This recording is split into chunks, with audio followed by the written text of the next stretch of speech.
This episode of the Skift podcast features a discussion from a recent online Skift event. To join us and learn more about future Skift events, visit live.skift.com. Please welcome founder and CEO for Hopper, Frederic Lalonde, in discussion with Skift executive editor and founding editor, Dennis Shaw.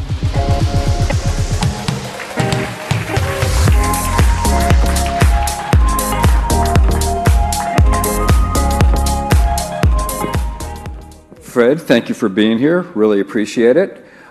Please put some questions for Fred in the app. I'll be your best friend if you do that. So Hopper is really leading the charge and doing some things that haven't been tried before in online travel. So I want to hear all about that. And then you have some contrarian views about a few things that I would definitely like to hear about as well. So for people who don't know, could you explain what Hopper is and how you make money? Yeah, so we started a long time ago. 2007. Yes, and we took a long time to launch. This was the days of the lean startup where we were supposed to build in 6 days, and we took 6 years. We started aggregating GDS data to forecast the future. And we did a bunch of dumb things in between, and I remember some people writing about us like the first things we launched. But where we really got our traction is we were helping people figure out when to buy. And you would think that airfare completely consolidated, all the problems are solved, but everybody that you know, they know you work in travel, is like, when should I buy this ticket? And Hopper basically solved that. We launched as an app only, which was super weird in 2015.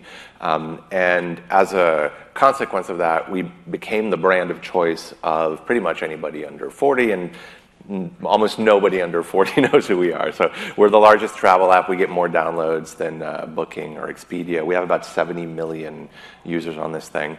And since that, we started becoming an OTA proper, so selling air, hotels, and mostly air. So it was a terrible business. We were just making no money. And so what we did pre-pandemic is we started looking at our long-term prospects, which were, we're going to be the Duolingo of travel. So, people using us, nobody buying. And we got into the fintech. And you can literally see on any of our charts, when we started offering what we call our financial services now, we became a viable business. So today, 70% of what we do in terms of our revenue is not selling travel. It's these financial products. 70? Yes, 70. And it's growing faster than the travel component, even though the whole thing is growing. And the last thing I'm sure we'll talk about is last year, and we really announced it this year, we launched Hopper Cloud, which most of you are wearing around your neck right now, so that's why we're sponsoring, is so that you can read the cloud thing. And fundamentally, that is making our financial products available to third parties, other companies. Capital One was announced. It's one of the bigger deals. They were our anchor customers, but airlines, hotels, OTAs, just basically accelerating the adoption of fintech in the entire travel category. So this would sort of be like airlines making more on the bag fees than on the flights. I mean, ancillaries are awesome. There's one quote, I can't remember who said it, which is, there's only 2 ways to make money in business: bundling and unbundling. and rebundling. Yes. And so what we did is we basically allowed customers to purchase new things, like a price freeze. It's a real thing. We do it in air and hotel, and we make huge amounts of volumes on this. 1 out of 4 of every airline ticket that we sell on Hopper was previously frozen, and 1 out of 4 hotel room is frozen before it's purchased. So we just made it possible for customers to buy new things in travel that didn't exist last year or the year before.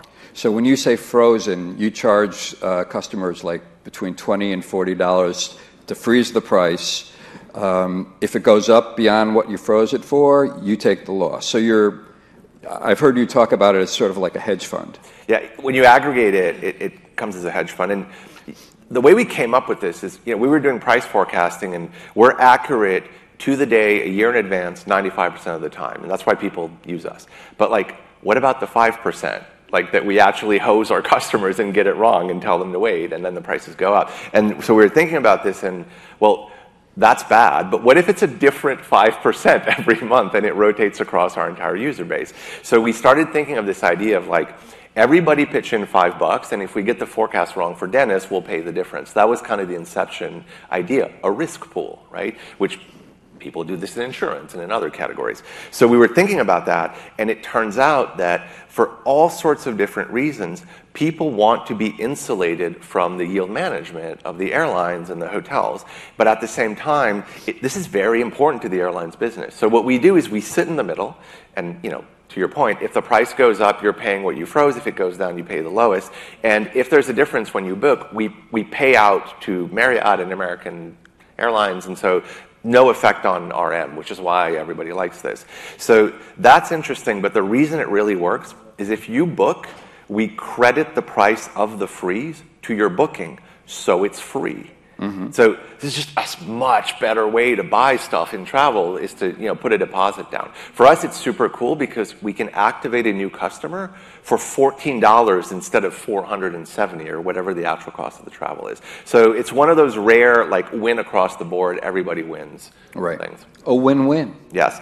The problem is you have to price it well because we're pricing the risk. Right. When we launched this in air first, we lost enormous amounts. Like, it was ridiculous the amount of money we were losing on this. And the reason we can do it is the same reason that people were throwing rocks at me for aggregating the data, is we understand future prices better than anybody else, so we can price the risk in a way that nobody else can do. Therefore, we can actually offer this product. Sometimes we get it right, sometimes we get it wrong, but on aggregate, we do better. Right.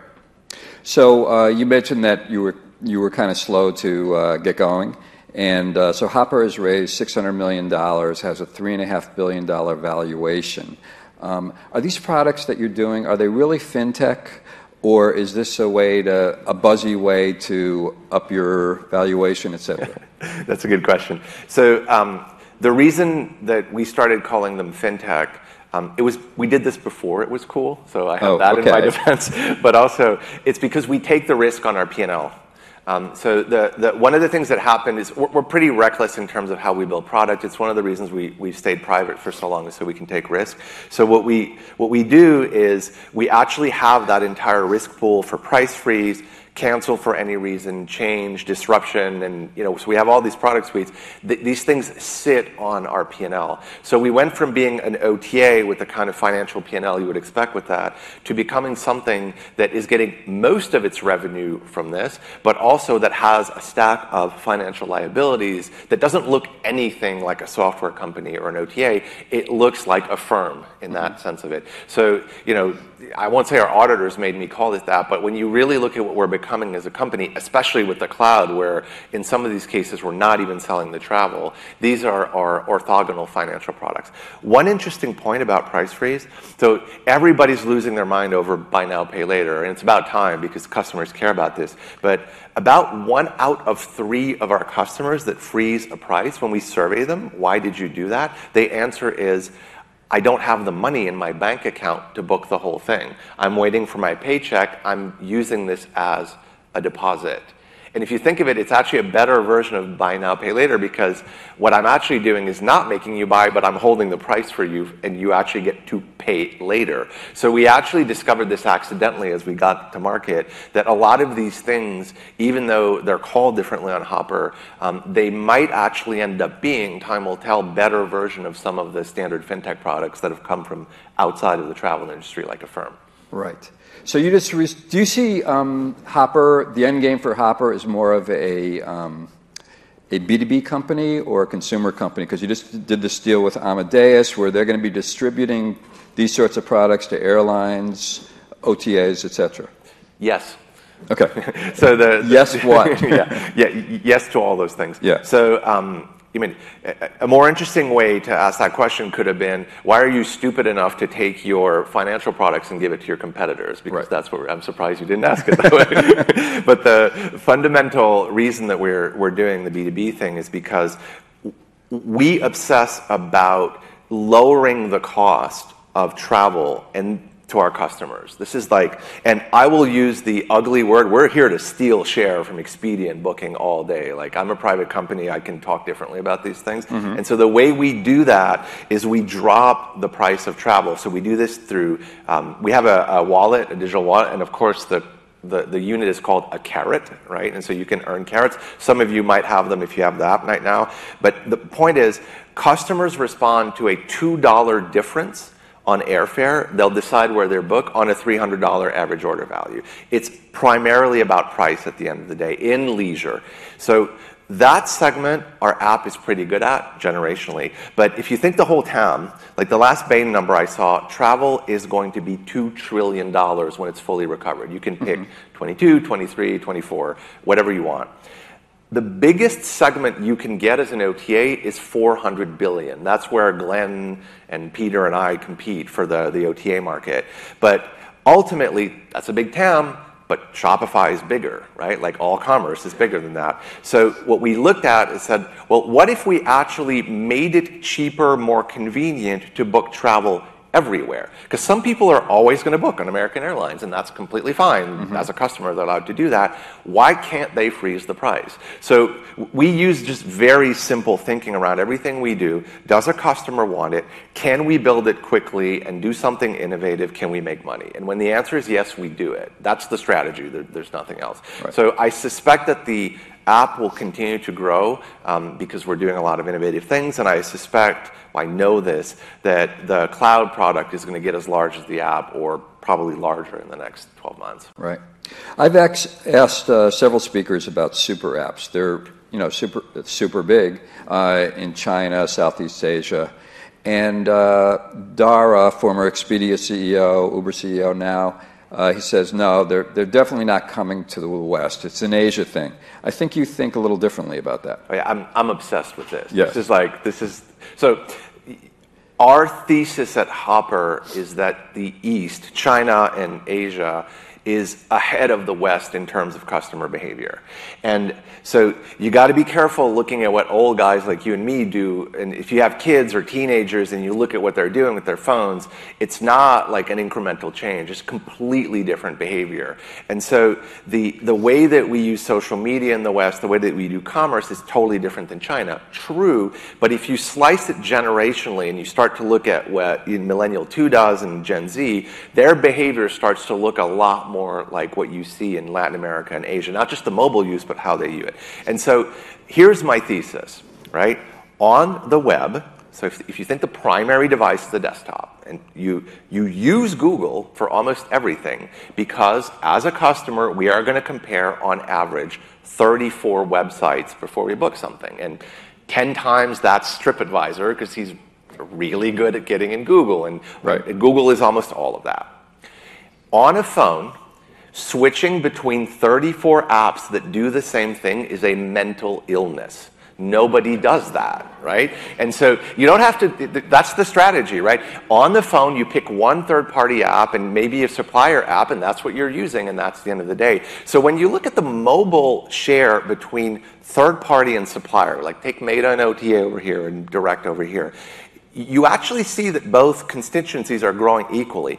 And this is hard to do. If you pull out app only, forget the mobile web that old guys like us do, but right. Nobody under 35. Second reference to old guys. Yes. Go ahead. Glenn also did the same thing. So if you look at that, on app, which is most of phone time, the aggregators are winning massive share. Because you launch an app. You don't go Google, then Google get the app. And this is how, I have some proof of my theory here. We have gotten to 70 million users with our app, and I have functionally given Google zero money in 8 years. Right? They're not part of that ecosystem. And so my thesis is that there will be a Western global super app for travel, right? It may actually be owned by one of the e-commerce giants. So it might be Amazon, it might be Alibaba, Google, or Facebook, or one of these guys. But it will be app commerce, and it will be super app. And we're obsessed with this idea, and we're trying to become that. Do you hear anybody clamoring for, to do everything on one app in the West? I mean, Google is under, antitrust scrutiny for being a monopoly, controlling too much of the web. Do people really want to do all their travel using Facebook or Amazon? We saw airline consolidation, limiting choice. I just don't see people clamoring for this kind of thing. So because we're doing it wrong. Okay. Like everything we're doing in the West for this thesis is wrong. So like I'll take my favorite example, which we talked about, like Pinduoduo. Okay, so raise your hand in this room if you know what Pinduoduo is. For the record, only because I talked to him. Yeah. So Pinduoduo is actually the largest e-commerce app in China. It's available in the West. It's all in Chinese, but you can take a look at it.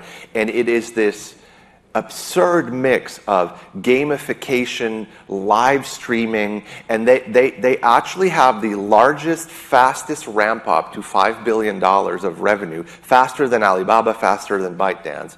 And they're actually publicly traded at $100 billion now. And so what did these guys do? How did they do it? They literally don't acquire customers, yet they have 750 million monthly active users. And yes, they sell travel. It's actually the last tab. They just launched flights. They just did it, yeah.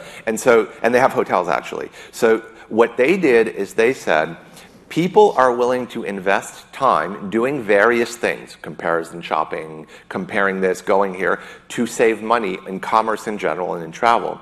We will put that in the app, but make it fun. So you can literally, this is a true thing, water a tree like a Tamagotchi, and at the end of a week, you get free fruit. Like, this is actually one of the things that they do. They have this other thing where if I invite you and we shake our phones together at the same time, we will get booking credit. They have another thing where we can start what's called a team, where we decide that we're going to Fort Lauderdale, and we shop and book at the same time, and the more people I invite to my team, or your team if you start it, the more discount. The point is, this app does one thing that I've never seen.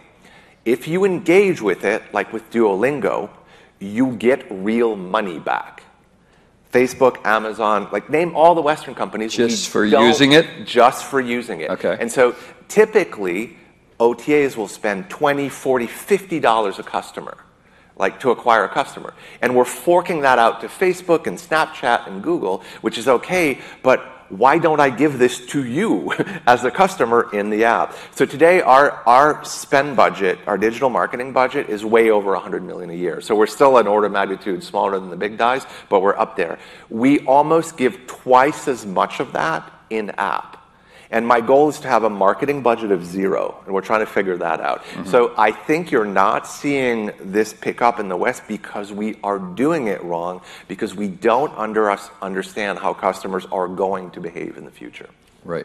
I'm going to get to the audience question, but first I want to ask you, you also believe that Superapps, travel super app coming to the West, it might take 10 years for it to get traction, and that it will make Google irrelevant, and that Expedia and Booking.com can't do it because it's not in their game plan. So expound on that. Yeah, so Google as a company won't be irrelevant. Like they own half the infrastructure, the fiber, Android, all that. But I think searching, going to a keyword will lose share. And actually, there's proof of this.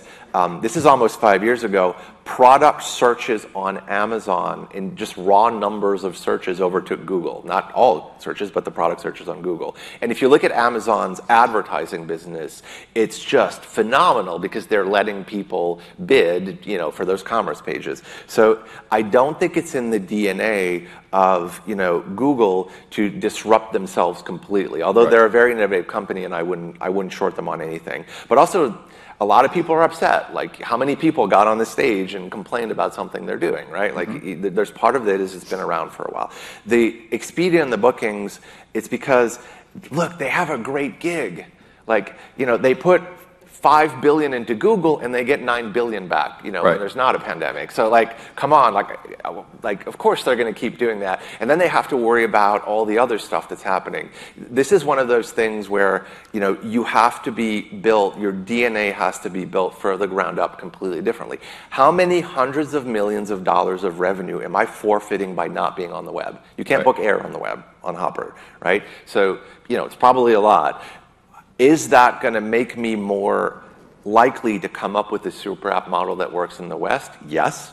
Will we succeed? Well, let's talk in 5 years. I'll see how it's going. Come on back in 5 years, yeah. Fred. Yeah.